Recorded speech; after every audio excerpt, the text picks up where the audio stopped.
you've spoken about the spark and the revolution of hope. That what was the part of the uprising of 34? You talked about a class consciousness and the citizenship.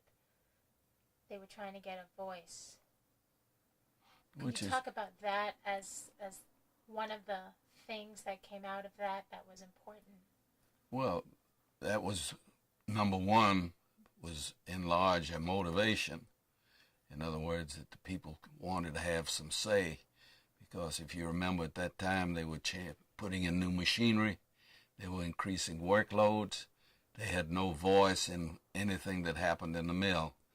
And this was what they thought, by getting into the union, it would help them have that voice or their say in what their life would be inside the mill, because they had no say. It was whatever the superintendent or their supervisor told them they had to do. If it was 5 looms, if it was 10 looms, if it was 1 spinning machine or 10 spinning machines, they thought that the union would give them part of that voice so that they could set their conditions. And that was combined too, don't forget, that when they made these changes in the mill, it meant more work, no additional pay.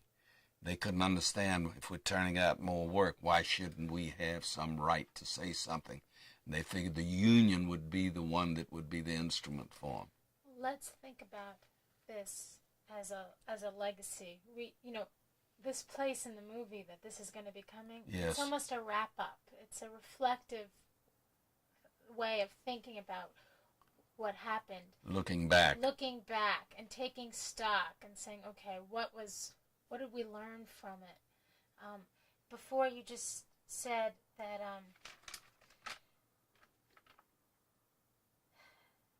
that it was both a sacrifice and a contribution. And you could speak in some general terms. Could you use that term and talk to me about that?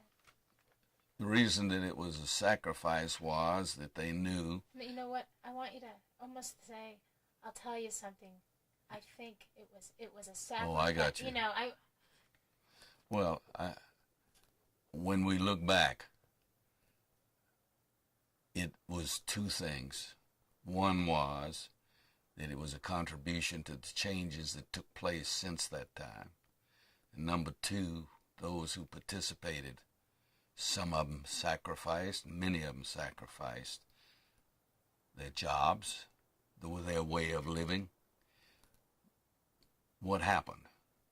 What happened was that people who had come off of the farms and had begun to work in these mills had never experienced being in this sort of situation before. They had a problem, they couldn't solve it, as I look back. And that was, they hoped to be solved through unions. They hoped to solve it through the strike. At the beginning, everybody was enthusiastic, and of course everybody was sure that they could win and accomplish it. Looking back, though, it had 2 net results. Number 1, those who lost their jobs, and many did, sacrificed. It changed their lives too. And the way that it changed their lives was because many of them either went back to the farms where they came from, or else they came into the larger cities where they went to work, some of them on union jobs where they could be placed. Others had to find new careers completely. They made some sacrifices, those who were on blacklists, for example. Cutting camera? All right, let's... Okay. Where you want to start at, All honey? right. Now let's think about this. Oh, 1 second. What about Joe's microphone? I could see it. Yeah, it's on. Can you see it? Yeah, Yes. we Just need close to up hide your the shirt. mic a little. It looks like it's slipped. No, not just the top part. Cutting tape. To just regroup ourselves before you guys start Right. rolling, and then Cut. I'll... When you look back, you think first Why of don't you the start again? Okay. of the Okay, dramatic. let's start. When you look back. When you look back, you think first of the dramatic incidents that happened. But when you think about it still further, so you remember the little people who came out of the farms, worked in the mills, first jobs they ever had. And here was their problem that they had on workloads, on conditions, on lint, on all the things that made work disagreeable. And they saw the union as a means of improving their lives in the mill where they made their living. And then the strike came along. And when the strike came along, they responded to it because they wanted a voice. And this was going to be their voice. And for a while it was their voice. Some stayed with their ideas, with their philosophy of how they could improve themselves, and others tried to blank it out. If you look back and you really want to gain something from what happened, so you see what changes took place in this country because of that strike, where when they went out, they thought that it would guarantee a better life for them, and where it would guarantee improvement for some, it might have. But for so many of them, it turned out that they were blacklisted. They then had to find a way of surviving. Many of them went back to the farms. Many of them came to towns like Atlanta or bigger towns. Some of them migrated even into the east and north, where there were unions which they knew would help them, protect them, and work. In addition to that, it lent pressure on the movement to improve the laws that govern people who work. Out of that, we got the 40-hour week, we got minimum wages, we got protection to organize into unions. When you look back, it had a tremendous influence. Just like every large movement that involves a lot of people, and this was a lot of people. This was 500,000 people or more, primarily in the South, where they had no experience with unions. And it made a change in the South. It never went back to the old South. It was a newer South. Now, with some people, though, because of the problems they had, they wanted to forget it. They didn't want to talk about it. I guess it's like when you think about the men who participated in the Vietnamese War. Because of things that happened that they did not like, they didn't want to think about it or talk about it for a while. A lot of these people didn't. But because of what happened then, the seeds were planted and the organizing continued on a much greater pace, where there were no real unions in the textile industry that had any strength where they could bargain on a basis that was good. It continues to improve. Setbacks, yes. Gains, yes. Slow, yes. But on the whole, a lot of difference. A lot of the things that are on the statute books today were caused because of the incidents that took place in that 34 and subsequent to it, and in the complaints which they filed afterwards. Good. That's great. I'm just going to let your mother-in-law come upstairs. Cutting tape. Okay. When I'm done with a question, usually. Okay. Are you I'm rolling. Yeah. thinking about it? Okay. We're rolling in here. Yes. Okay. When you have a situation like we had with what I've always called a revolution that took place in the textile industry, people get different things out of it. Those who participated in it, those who were part of it, some are good, some are bad. What it did, as far as I was concerned, was that it happened at the inception of the time that I was just beginning to work with trade unions. I was not particularly politically active either at the time, but as a result of it, I became politically active, not in running for offices, but in supporting what I call liberal causes and supporting things that help to build trade unions in this country.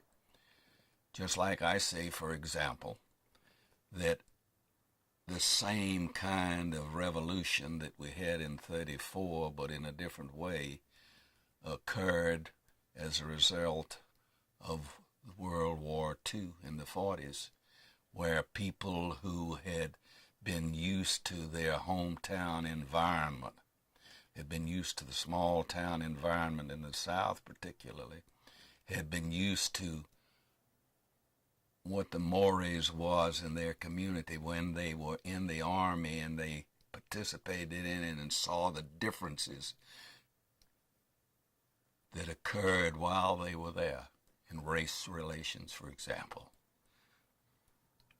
When they came back, it had a different view on life. That was the same way I felt. I had a newer view, a newer perception of what the problems were. If anything, it increased my desire to help correct those problems. Just like when so many of them came back from the war who had not been interested in education, and it was set up so that they could get a college education or finish school. Tremendous amount of them. It helped to change the face of it. All of these sort of things become educational. This strike was educational to any number of people. Many of them abandoned the textile industry and got into other industries, and the first thing they did was get into unions because they saw it had power and could do things.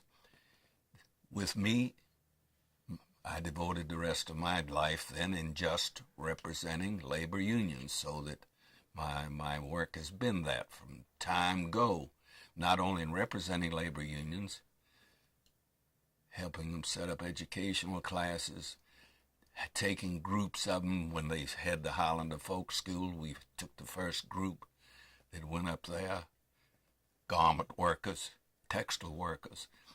We participated in the Southern Conference for Human Welfare, any number of things. Those were the places that I got active. Why?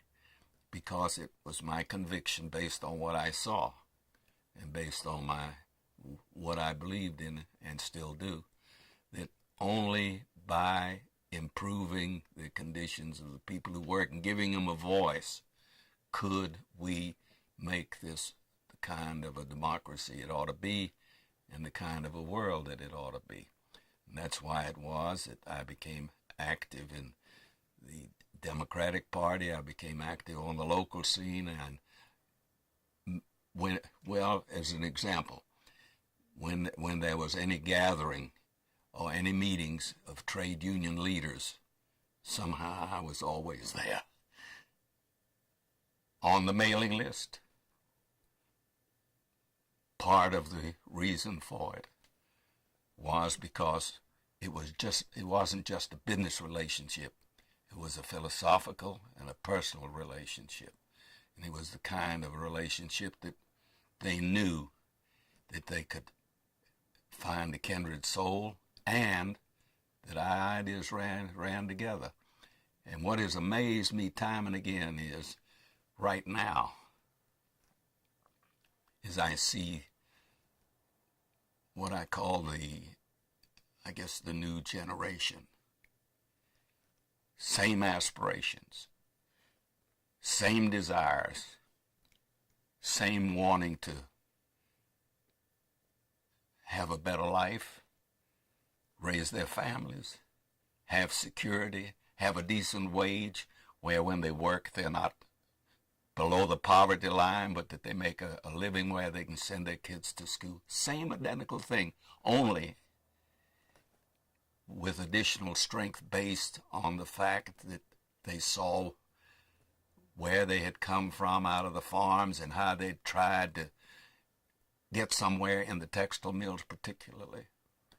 and found they couldn't do it unless they got together and joined with other people in trying to get somewhere.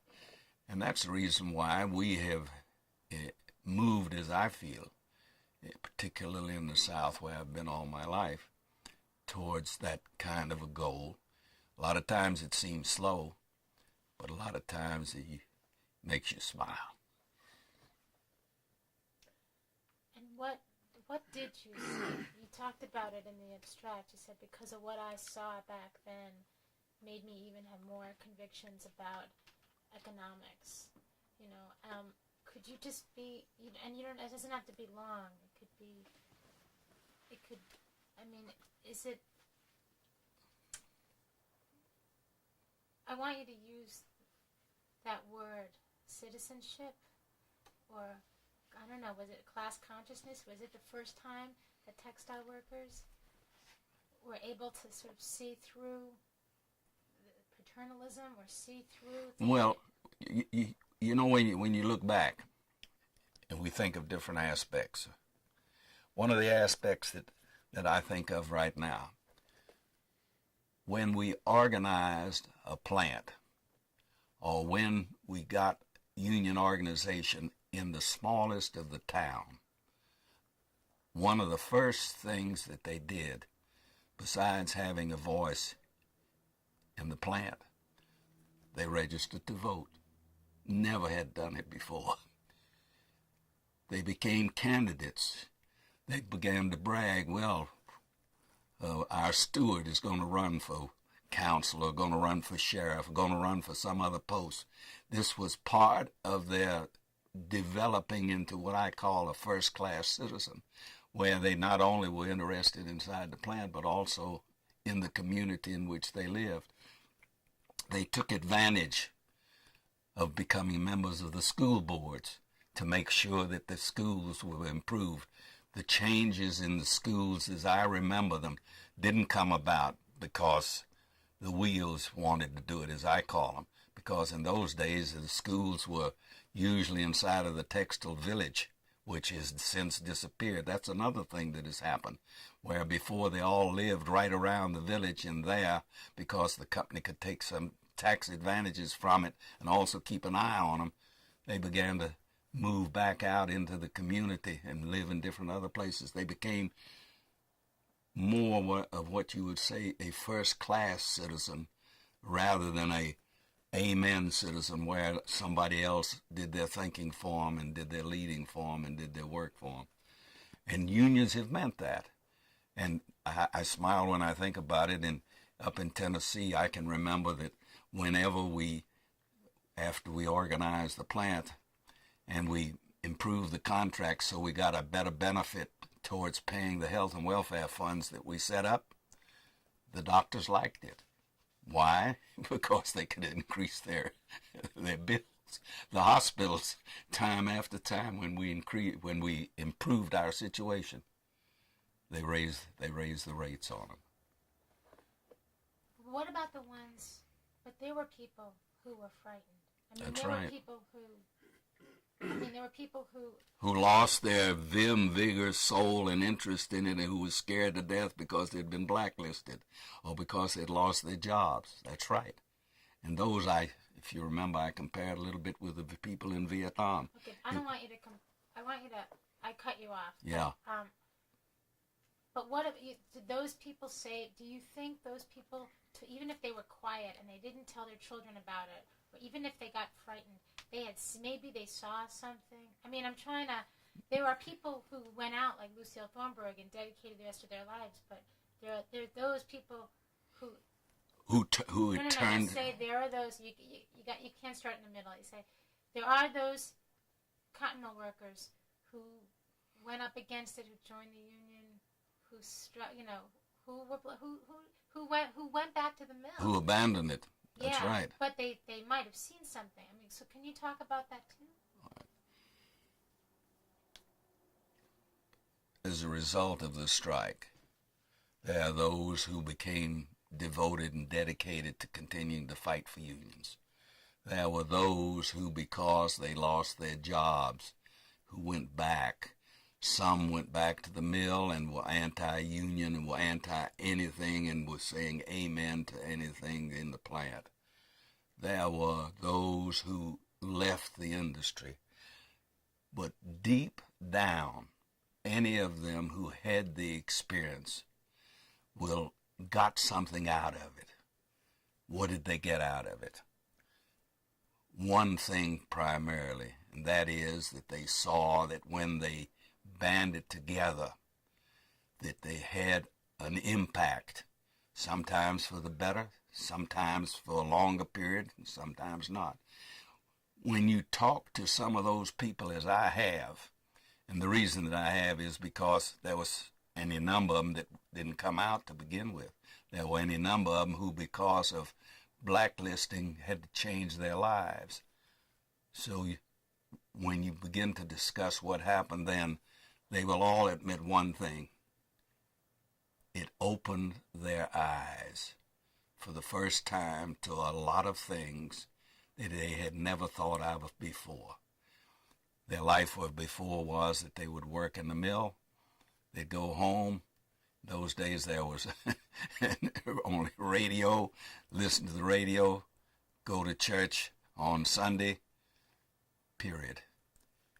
Because of the experience they had, even those that were, what I said, against the union, did never feel like so many of us did about it, learned that the union had certain strength.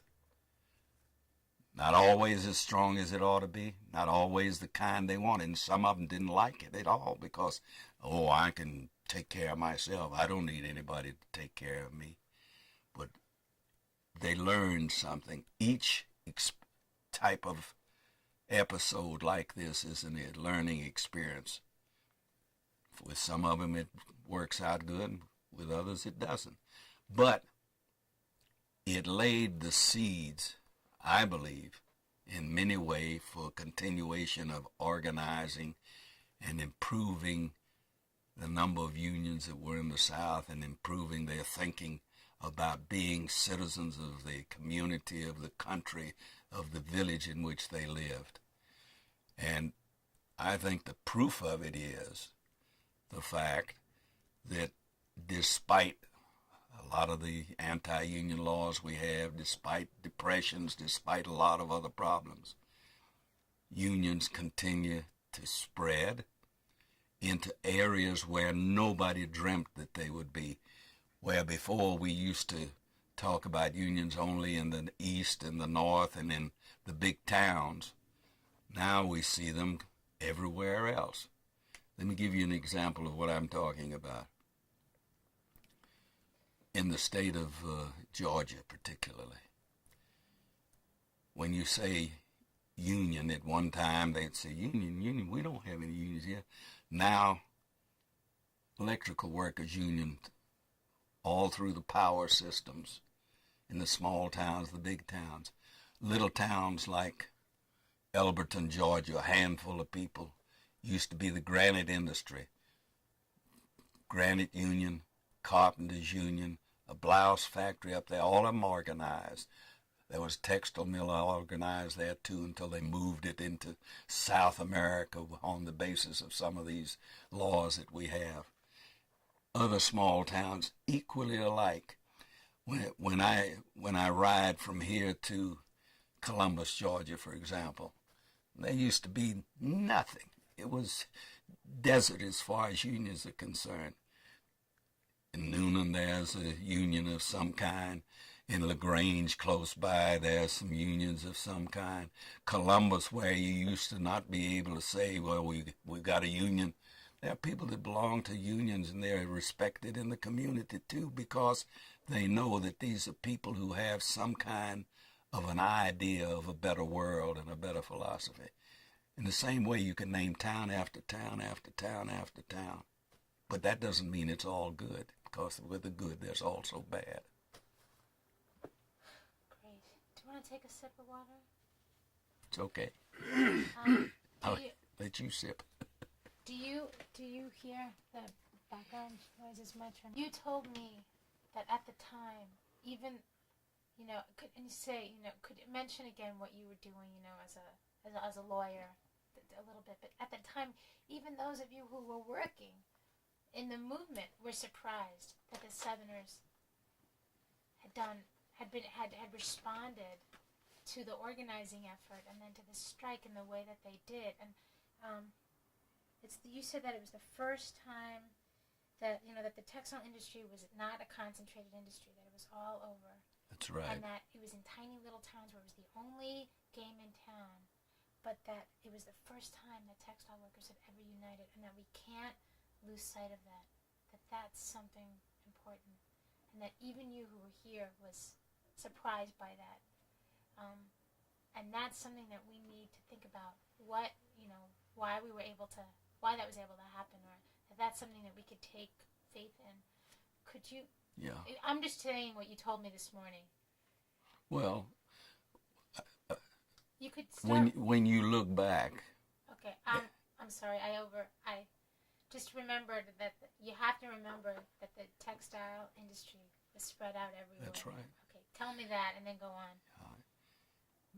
In the textile industry, unlike other industries where they're highly concentrated because the raw materials are there, like in Birmingham, Alabama, where the coal and the iron is, or Pittsburgh, where the coal and iron is, or Detroit, where the automobile industry is, the textile industry in the South was scattered and isolated. When the mills first were opened down here, so many of them opened in small communities that had never had any industry whatsoever. They got all kinds of tax benefits and all kinds of free taxes and free water and light and bond issues and that sort of thing. So the people were by and large separated from one another by miles and miles and miles. And when the strike took place, it happened faster than the trade unions anticipated, in particular the textile union, because they had no idea that the flame was burning that bright with the changes that were taking place in the industry. And when the strike took place, overnight, it was a rush, just like a migration of people who suddenly had seen a new idea or a new light, and out they came. It amazed everybody, not only trade union leaders. It amazed the mill owners, because they had no idea that they felt like they did. There are many of them that I know that I've talked to in time since, where those that have been organized and those who haven't, who said they just couldn't believe their eyes when they saw their people walking out, striking against them. These were the same people, that they had walked through the mill 2 days before and said, "Good morning, Mary. Good morning, Susie. How's your aunt? How's your this?" They thought the old paternalistic pattern that existed at that time was still in effect. And these were the people who were not only walking out, but in many instances leading them out. It amazed them. It amazed those of us who were in the trade union movement. I don't mind telling you, it amazed me. Because of the work that I was doing at that time, some of the news gatherers were trying to reach people who had contact with the strikers. I was one of the ones that they reached out to. They sent correspondents down New York, from Pittsburgh, Detroit, from all the way over to the West Coast. They wanted to know what was happening down here. I remember going with a representative of one of the newspapers down to Griffin, Georgia. He said he wanted to see what the picket lines looked like. I said, "Sure, let's go down." And we go down there, and there's this long line of people in line. When we get to the head of the line, there are these crates that they carried oranges in, 2 crates laying vertical, 1 horizontal, and a man standing there signing receipts for $1. They're joining the union. And You walk a little bit further down the road, and this is not a paved road. A little further than there is this group of people, some 50 or 60, carrying the American flag, going around the mill, singing, "We shall not be moved." And as they go around, people walking out of the mill, 2s, 3s, 5s, joining them, walking around singing, and you can hear the clatter of the machinery. And we stayed there, it must have been for about an hour. And from the time we got there when the clatter of the machinery told us that the mill was working, it finally went down, and then they began to close the windows in the mill. And these people were the ones who were joining the strike. Something motivated them to do it. And what motivated them to do it was that they wanted a voice. They wanted a say. They wanted to improve their conditions. And that was what then spread. That was what helped them to spread to what they called the flying squadrons, too, where they went from one mill to another, did the same thing. And the amazing part about it is most of the what I call uprisings or changes that take place in a community are usually accompanied in the South by violence of some kind. It's either because they get into a fight about the church or a fight about race, or the Ku Klux Klan comes in or something of that kind. This was a real peaceful thing. The only things that ever occurred was when the local owners of the mills tried to get the sheriffs and the police to help them in their fight. They were trying to imitate what had transpired just a short while earlier up in the North Carolina area in a couple of places when it was not necessarily the owners of the thing, but political forces that created some of the problems up there. We had relatively little violence, very little. For the number of people involved, amazingly. So what is it that you feel that you are most proud of, that you feel, that sense of citizenship? Is that something that you want younger people to hold on to when they think about the 1934? What is it? Well, the thing that I want the young, what I call the oncoming generation, whether they're younger or not quite so young, is to realize that these things that happened before lead the way and tell them how they can improve their lives too. And not only that, but it takes a certain amount of effort on their part to see that these improvements take place. You can't just become what I call, is it a potato couch, where you sit and watch television every night? You've got to use the brain that God gave you. You've got to do some of your own thinking. You can't expect to have a society where you don't work and all you do is rake in the money and don't have to worry about working to do it, where you can speculate or play the stock market, and that way we can have the kind of society we want. That isn't the one that you're going to have. The one that you're going to have that's going to be meaningful is one where you contribute to the society, where you do your part, where you're a good citizen. And that's what I've worked for all my life. That's part of the reason that I've helped to register so many thousand people to vote, because I want them to participate in the progress. That's the reason why I've talked to so many people who have been leaders in trade unions that they ought to run for offices in order to influence the direction of the legislation that we have. I want the young people to have the energy to not only want to think about how they improve their lives and want to improve their lives and want to do things, but do it. And the way you do it in my book is by participating in your trade union, by joining unions, by combining with other people for specific objectives. And that's the only way we've ever made progress, in my view, in this country of ours. Some people look upon the strike of 1934 that whole organizing effort as a failure. I've heard that so many times You've heard what? that people look. No, I cut you off. Yeah. You could laugh and say, Yeah. I've heard that. I'm going to tell you again, but repeat my, people have said that it was a failure. People got killed. The union movement seemed like it might have been crushed. People got frightened. And So they called it a failure. Respond to that. there is no failure of any strike, even if it's lost. Now, that may seem like an anomaly, but it isn't, because out of every situation like that, there's a learning experience. There's something you can take away. What can you take away from the strike of 34? Very quickly and very easily, it shows that people, if they want to improve their conditions, can do something about it. They may not succeed entirely. They may take one step forward and two steps backward, or two steps forward and one step backward.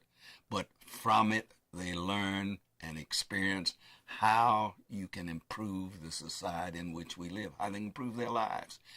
That's why I say, when people tell me that not only that strike was a failure, but the other strikes were failure, they're not really failures.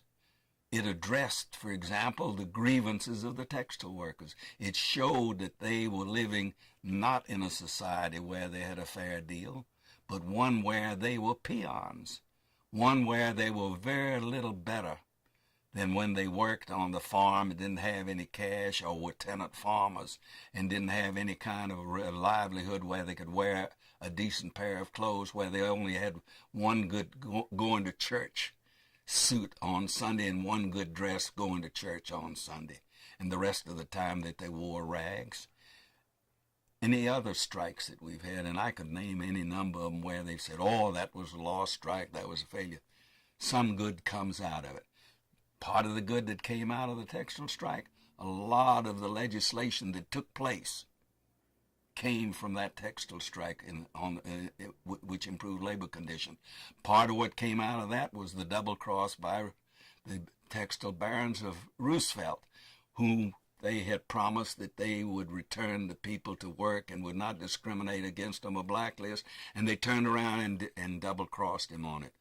As a result of it, instead of it being a voluntary labor relations set up in this country, he pushed for the National Labor Relations Act and other labor laws that came along later. Not only he, but other presidents too, because voluntarism didn't work on labor relations, and if you permit me to bring it up to date, it won't work on the health bill either. Making it voluntary on the part of those who have to pay or who have to see that it's done will not make for the kind of a world on health reform that we want any more than it did on labor relations. But that's what comes out of every strike. There's some good, and I could name you one after another, after another, after another, which have opened doors for it. If it had not been for that strike, for example, I say that we would not have had wage and hour. We would not have had the time and a half overtime. We would not have had the dissolution of the textile village, where they lived in a compact group under the eye of the owners of the villages. We would not have had a lot of the laws that we have that deal with the environment, where they had to do better in the terms of how these people lived and where they lived and what their circumstances were. So, if you had to look in the face of some of the textile workers who you tried to get them their jobs back and you couldn't, and please repeat, I'm just setting up a scenario for you, what would you tell them now? What would you say to that same worker? I mean, I know that must have caused you a great deal of pain, did it? Well, when I think back about the number of people that lost jobs and we tried to get them back, and and those who were blacklisted, who we tried to get off the blacklist and work elsewhere, sure, it caused a lot of pain. But, and for me particularly, because we were helping them fix up affidavits. We were helping them fix up statements. We were sending them in. They had a board that was supposed to give them justice that didn't give them any kind of justice at all. And I can remember then saying it, and I would say it again now. And that is that there is no progress without a certain number of people suffering for it, but learning that because they did what they did, that they have improved the society in which they live, and if not for themselves, for their children. For example, there were any number of them we couldn't get back on their jobs. We had to move them away from the community. We filed all kinds of charges and pleadings and contests and everything that we could do within the law. And we were able to help them change their lives, most of them for the better. And that's why when I would talk to some of those who say, well, I lost my house, or I lost my job, and I didn't go anywhere, they did for the most part. Some of them, maybe we didn't do it in the first generation, but the second generation was beginning to see the results of it. When I say the second generation, it was their children. Why do I say that? Because if we helped them move, for example, from a little community where there was only one mill, and if you couldn't work there, you couldn't make a living, and we moved them into another town, or we helped them get into another town and get into another trade where they could do better for themselves, they did better. They did better. Also, I'll agree there's some who may not, but by and large, when I look back at it, the people who participated in it either learned something that helped improve their lives, or else were put into an environment which helped them improve it for their children and for themselves to some extent. And it also did one other thing, and that was it opened their eyes so that they could see that if you want to improve your lot, you can't do it by thinking about it, but you have to do it by doing something about it. And in my book, that doing something about it, joining a union, working together with other groups of people through trade unions that help you to do better for yourself and improve your life. And I think in this country, that when we compare what we have done here with what they've done in other countries, that whenever we have a movement like we had in 34, that we take big steps forward. And then over a period of time when they get whittled away, then it builds up the same kind of feeling that it built up in 34. And then they take another big step forward, both in legislation and in improvement in conditions. And then it gradually gets whittled away either by court decisions or by bad laws or by governments that we've had where they think that the less government, the better, and that sort of thing. I think we're in that same kind of a status right now. I think today, with the changes that took place after the Nixon-Reagan era, that what we have begun to do is to swing the pendulum again.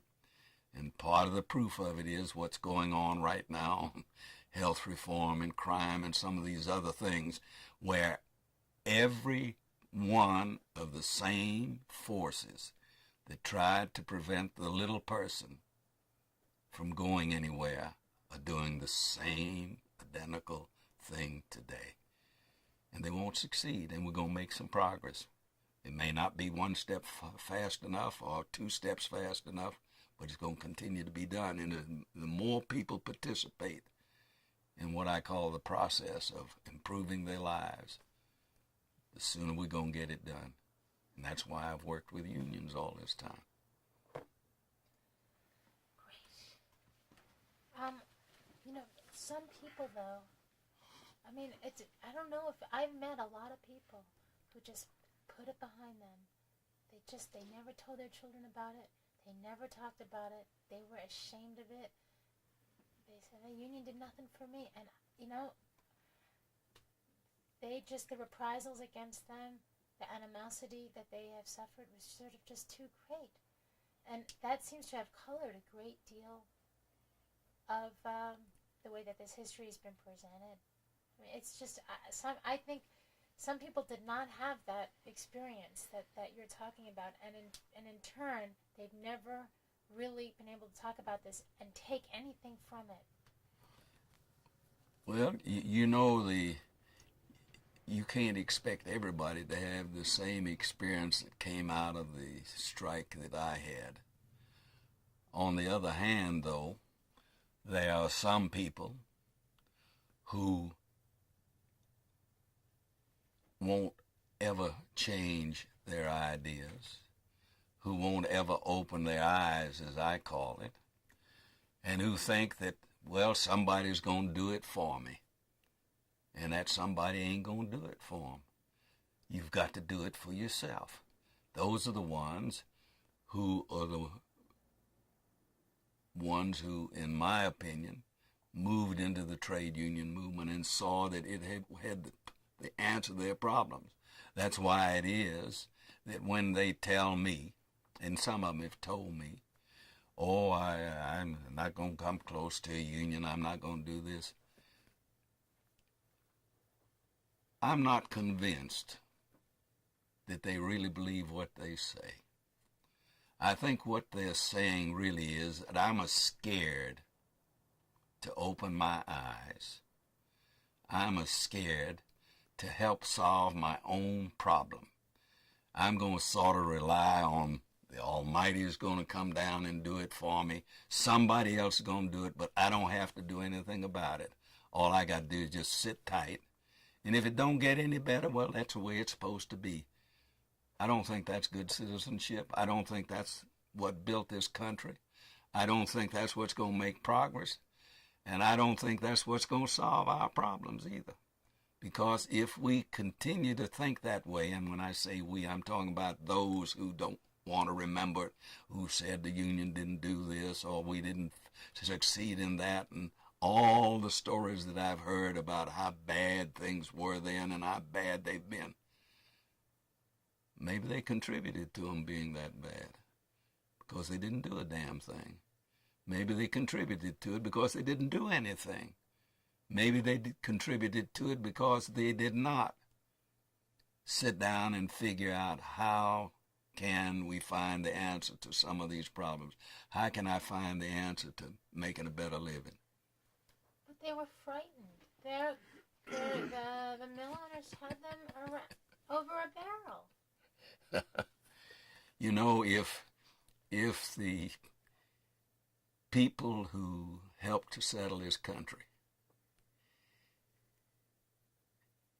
had stayed in England and stayed frightened, we'd have never been here. It was those who were not happy with what was happening to them in England, with being peons, with being serfs, with being not second-class citizens, but the kind of a society where if you owed a debt, you went to jail. And when you went to jail, you couldn't pay your debt off. Or if you believed different than the church said to believe, that you were not a decent person. They decided that wasn't the kind of a world they wanted. So what did they do? Did they just say, well, it's not running right, it's not going the way I want, I can't live, I can't take care of my family, anything? No, they didn't do that. They decided they were going to come over and find a new world where they could improve their lot, improve their situation. That's part of what joining unions is. You're looking for a new world where you can improve yourself and that lot of your family too. Okay, now relate that, looking for a new world, just to 1933. I mean, is that what we can pull out of? And that's what happened in 1934 and 33. They were looking for a new world. If it was not designated new, it was a world in which they had a say, a world in which they had some control of their destiny, a world in which they could say something about how they lived, what their pay was, what their conditions were, and whether or not lint would continue to float all over the mill there and continue to be called lint heads as we were in those days. They didn't like that kind of world. And you know, when you think about it, lint isn't floating around in those mills. And part of the reason that it's not still floating around in those mills is not necessarily because the mill owners decided that they ought to eliminate it, but because of the seeds that were sown in 34 and subsequent to that, that they ought to improve the health conditions in the mill, that they ought to make it so that we were not lint heads. They ought to make it so we wouldn't have brown lungs. They ought to make it so that the conditions were decent there. And strangely enough, what else did the mill owners find out?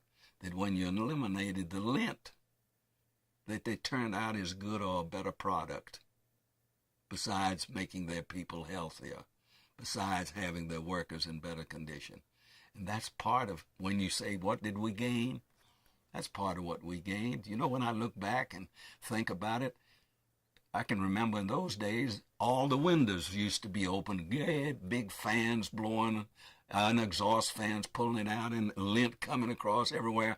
I remember when we used to walk into the mill, and those that we had organized, and we were going to take a look at where the work was to see what the grievance was that the person had and whether it was a good one or not.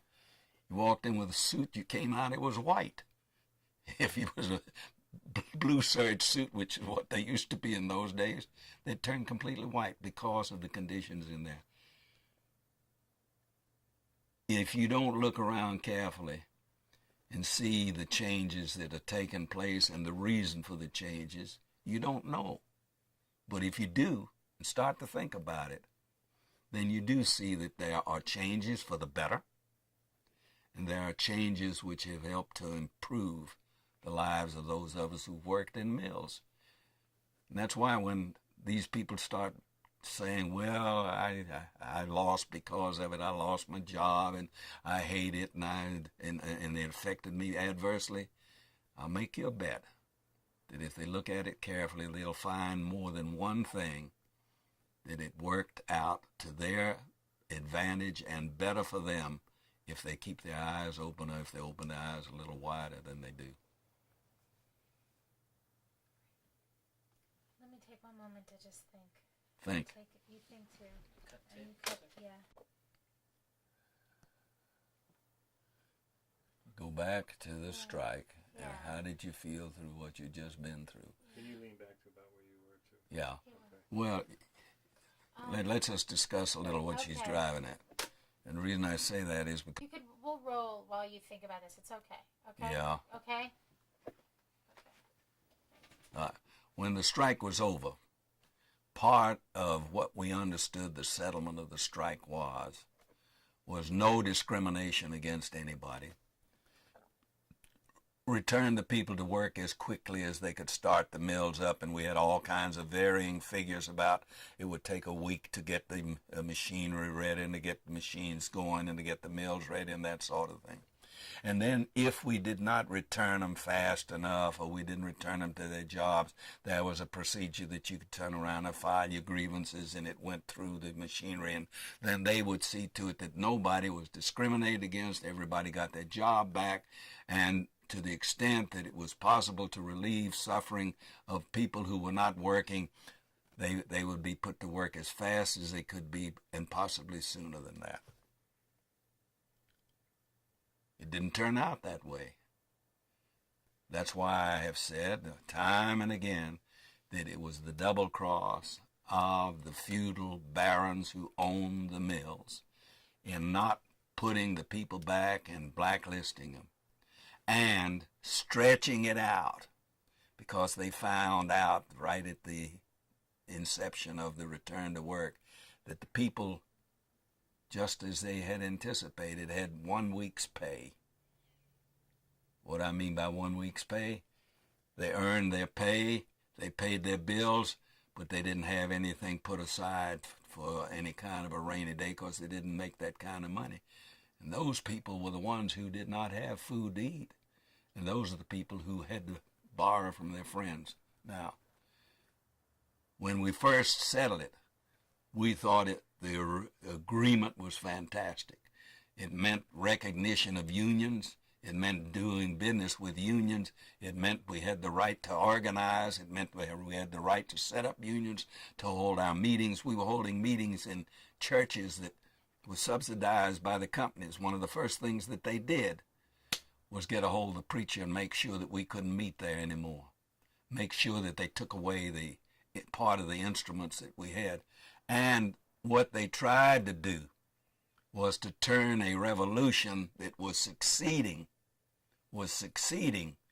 not only in calling the attention of the country to the workers' plight, but also that would have meant substantial and great organization in the textile industry. They turned around and made it, to the extent that they could, a defeat by the stretch out of returning them to work, by the blacklist, by taking every means they could to take the instruments away. When we first settled it, we all were singing joy and praises, and every leader had participated in it while we put a halo around his head in a cloud. It was only after the delays and the use of, and I put the lawyers right in there, the use of lawyers to stretch the thing out, to prevent the agreement from becoming real, that we realized that what was happening was that since the mill owners could not defeat the organization of workers on a strike, they had figured out, let's make the settlement, let's get them back. Before we get through with them, they will be sorry that they ever struck, because we'll wreak havoc on it. We will get retribution on them. We will take care of those who were in the leadership. And that's why when you say, what was my feeling? At first, fantastic. We celebrated all over the place. Frank Gorman was the greatest leader that we had had at that time, just like John Lewis later on with his mine workers was the kind of leader, and Walter Ruth and the others who were great leaders. But they turned, in my belief, what was a victory that we were winning into whatever they could to defeat us and take away the gains that we might have had. They didn't take them all away, though.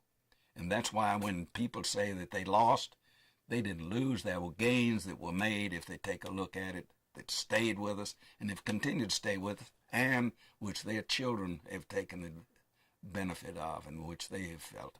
So when I look back and I think, well, how did I feel? It turned from a tremendous victory. And if you look at the newspapers, even then, they were crediting the trade unions of doing something, and particularly the textile union doing something never been done in that industry. But then as it ground and ground and ground, they sought to grind us down, just like they've done every piece of what I call good social legislation. We make a big step forward, and then here we go, grind it down, grind it down, grind it down. And I don't have to go very far. Take a look at the health bill. Tremendous amount of progress forward, and they're trying before they even pass it now to grind the thing down. So when you were, but personally, what did it, I mean, you answered this before, so I guess I'll let go, but when you were looking into you were a lawyer. Yeah. You could leave. You didn't live in the mill village. No. You could walk away. So I just wonder, were you put in a very painful position? You